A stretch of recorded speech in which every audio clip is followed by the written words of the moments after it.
10 दिन. It was 2nd of April 2016 when I first came to this school.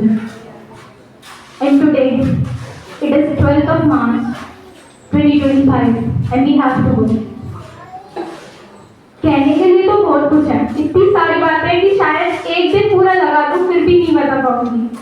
इतनी सारी memories है, बहुत ज़्यादा, मतलब मैं एक्सप्रेस नहीं कर पाऊंगी. जब मैं पहले यहाँ पे आई थी 2nd क्लास में तो मेरे को लगता था कि कोई एक्टिविटीज़ नहीं है, ग्राउंड नहीं है, ये नहीं है, क्योंकि जिस स्कूल से मैं आई थी तो मेरे को लगता था कि इतनी सारी एक्टिविटीज़ होती हैं. लेकिन जब मैं 3rd क्लास में आई, मेरे को रीता मैम, पायल मैम, सलोनी मैम जैसे टीचर्स मिले, तब रियलाइज हुआ कि व्हाट आर टीचर्स. तब अक्स के कंपटीशन भी हुए थे, तो फर्स्ट टाइम मैं अक्स के कंपटीशन के लिए ग्रीनवेल स्कूल गई थी और it was the first time when sir said some words, Diksha is a wonder girl, and I still remember those words.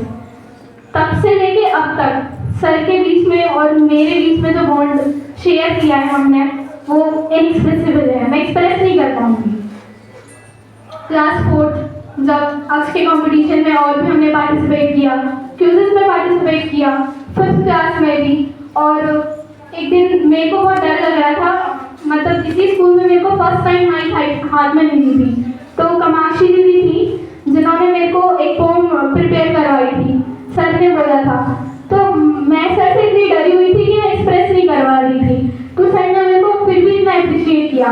और उस टाइम मेरे को रियलाइज़ हुआ कि सर, मतलब मैं समझती थी कि सर बहुत फ्यूड है, क्योंकि जितने बड़े बड़े दीदी थे और कुछ इतनी देर तक पढ़ाते थे तो मेरे को लगता था पता नहीं सर कैसे होंगे.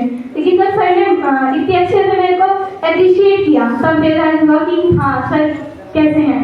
उसके बाद में क्लास 6 और 7 तो फिर घर पे ही कोरोना के टाइम की वजह से रहे, लेकिन फिर 8th में जो बॉन्ड शेयर किया है स्टार्टिंग में जब से आए हैं और आज तक, that is I can't express it. रोने से लेके हंसाने तक सारी चीज़ें की हैं सर ने, and I have no words to express that feeling. Friend बने हैं सर, सारी चीज़ें सिखाई हैं. मैं तो इतनी एग्रेसिव हुई हूँ कि कई बार मना करती हूँ कि नहीं मेरे को नहीं करना, लेकिन सर ने हमेशा मोटिवेट किया कि नहीं तुम कर लोगी.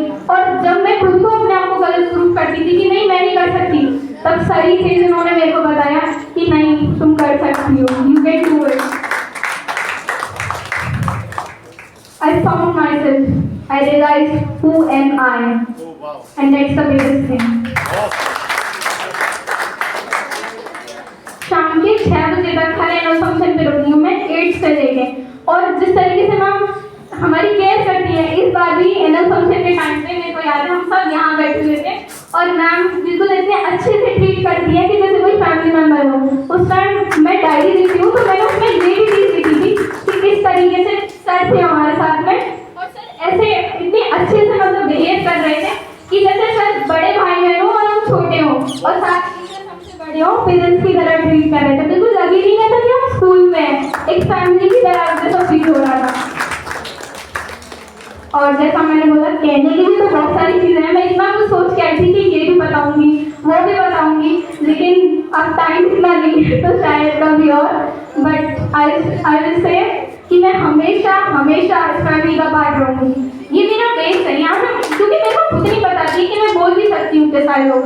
अगर मैं आज आप सभी के सामने अपने थॉट्स एक्सप्रेस कर पा रही हूँ, वो भी बिना किसी स्पीच मतलब बिना लिखे हुए अपनी मन की जो बातें एक्सप्रेस कर पा रही हूँ, ही इज द रीजन. मुझे नहीं आता था, मुझे नहीं पता कि कैसे बोलना है, कैसे माइक पकड़ना है, I don't know anything. He is the reason for whatever I am today. Thank you sir, thank you ma'am. बोलने के लिए तो बहुत सारी चीज़ें हैं पर शायद इतनी जल्दी एक्सप्रेस नहीं कर पाऊंगी. Once again thank you sir, thank you ma'am.